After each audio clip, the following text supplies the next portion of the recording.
Hi, நம்ம தினச்சரியா சீரீஸில் அடுத்ததாக பார்க்க போகிற டாபிக் கண்டூஷம். கண்டூஷம் அப்படிங்கிறது நம்மளோட ட்ரெடிஷ்னல் ஆயில் புல்லிங் மெத்தட் தான்.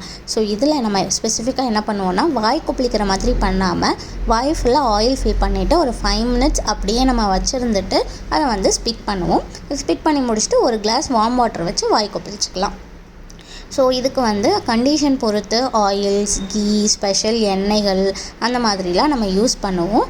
பட் நம்ம டெய்லி பர்பஸ்க்காக யூஸ் பண்ணும்போது நல்லெண்ணெய் யூஸ் பண்ணால் போதும். நல்லெண்ணெய் லைட்டாக லூக் வார்ம் பண்ணிவிட்டு லைட்டாக சூடு பண்ணிவிட்டு நம்ம யூஸ் பண்ணணும். ஸோ இதோட பெனிஃபிட்ஸ் அப்படின்னு பார்த்தோன்னா, நம்ம வாயில் உள்ள ஈறுகள், பற்கள் இது எல்லாத்தையுமே வலிமைப்படுத்தி கொடுக்கும். நாக்கோட சுவை உணர்வு திறனை அதிகப்படுத்தி கொடுக்கும். ஸோ இந்த கொரோனா டைம்லலாம் நிறைய பேருக்கு லாஸ் ஆஃப் டேஸ்ட் இருந்தது. அதிலலாம் இது நிறையவே ஹெல்ப் பண்ணும். வாய் புண்களை குணமாக்கும். வாய் துர்நாற்றத்தை சரி செய்யும்.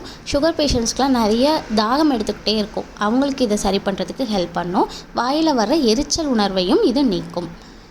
ஸோ இதை நம்ம டெய்லி பண்ணி பயன்பெறலாம்.